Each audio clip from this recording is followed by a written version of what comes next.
Hi everybody, good week. Vladimir here with you and welcome to the weekly review of the second week of October. If you remember the last week review, I was talking about the critical levels that the market is reached, and especially on the Australian dollar and the euro dollar and the British pound dollar.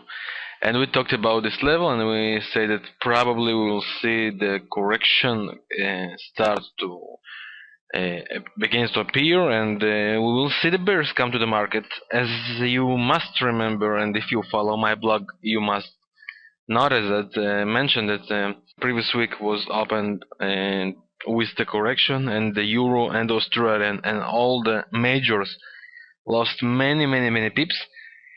And you can see here the Australian. Take a look what happened here, right? We lost more than 150 pips correction until the uptrend line and the 20 moving average of the Bollinger.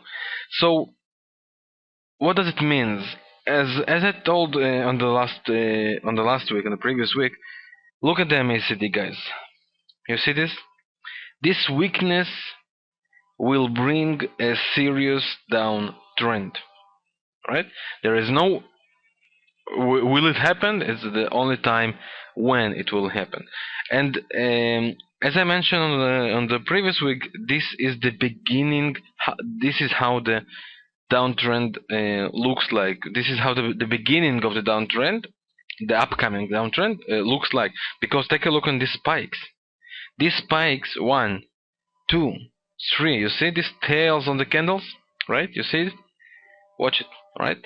That means that the bulls are getting out. That bulls closing positions. That means that very soon the bears should come in. You can see the same on the euro dollar. Take a look. Right? Take a look. Right? You see this weakness? And I just want to mention that this weakness, right? This weakness will definitely bring the downtrend. I'm not sure that this will be the U-turn on the total market, but it will definitely bring a big correction, something between 500 to 1,000 pips. This is my guess, right? And now, if you just watch it, right? Take a look what happened on the previous weakness. We got up until it was, resistant, and bam, down, and now again, okay.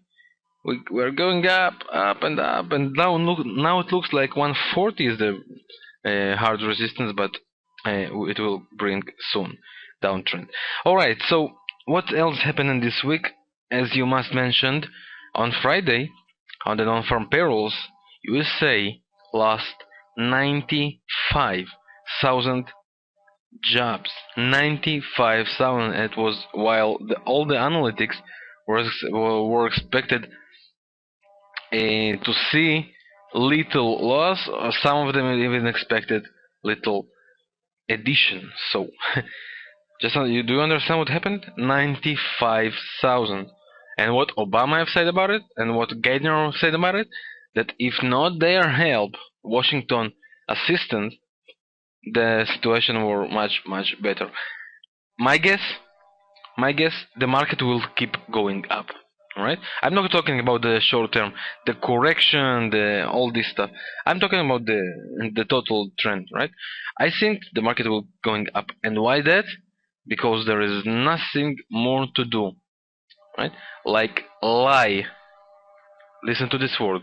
There is nothing more to do like lie to the market.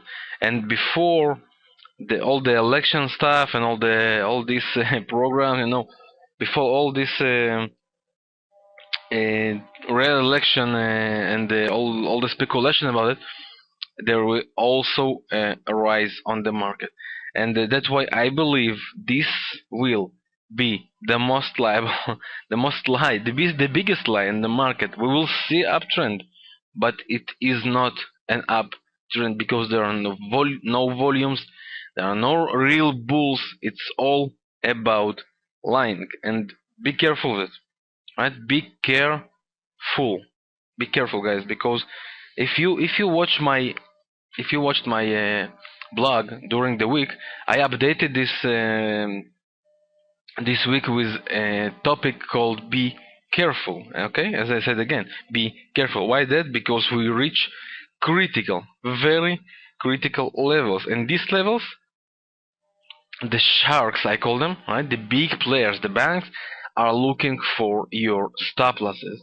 That's why you must be careful. What does it mean? Don't put short stop losses. Okay, don't look to be in a trend. This is the end of the trend. Don't look to join now for another 1,000 pips. Will not happen unless you trade without stop losses, right? Don't look to do it because it's very, very, very dangerous.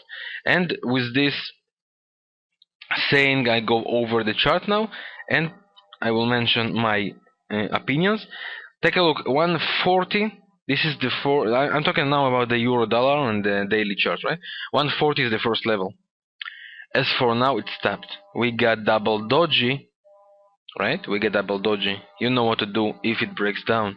If it breaks down, then probably we will see correction of this pair. And it looks like it's the right time. If not, and if it breaks up the 140 on the upper boundary of the double doji, we will probably go to 142, which is the next and the most powerful resistance. My guess, we will see it reached. I'm not sure.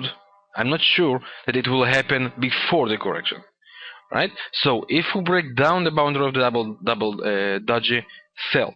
If we work up, you can look for intraday, only intraday up moves until 142, and from 142, this is the maximum. This is the maximum stop.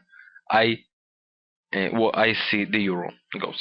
The Australian, I remind you, okay, that the investors are aiming one equal level. That one Australian will be equal to $1. This is very, very, very, very critical, powerful psychological level. If it reached, probably we will see a serious bone down. Watch again, watch this weakness of the MACD and watch what happened on the previous moves. You see here, it kept going up while the MACD was going down, and bam, serious fall. Same here. You can see here the same situation. You see, the chart was going up, but the MACD was going down, and bam.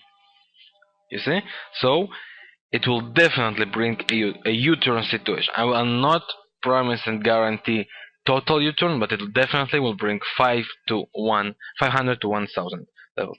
So the euro is the first one to look, the Australian is the second one to look, and if it's not breaking this level, look for this uptrend, this short uptrend. If it will be broken, then sell. Right? This is the Australian. What next? The next one is the New Zealandian, the same situation. Take a look on the MACD, it's going and losing power. It will definitely bring down move. But for the New Zealandian, I'm not sure about the levels because 75.60, this level is a resistance right here, 75.50. And also we have one more higher. I don't know. I prefer not to touch this pair. The dollar yen, guys, I mentioned last week. I prefer not to touch it. Sorry, 2 weeks ago. I don't know. I don't understand this pair. I guess we will see. We will see the government involved again, but I'm not sure. And as for now, I just want to finish with these two because a euro dollar and Australian dollar, from my point of view, are the most important. About the gold we were looking for, nothing yet happened, no bearish weekly pattern, so don't look for selling yet. Just enjoy the intraday up moves. When it will bring and bearish candle pattern, sorry, then we will sell it. And with this saying, I just want to add something, guys. Don't forget the investors. Once a while, I bring you the targets of the investors. The basket of the euro and the franc, right? The basket of the euro dollar and dollar franc, they're aiming 100. That means that they're reaching the targets.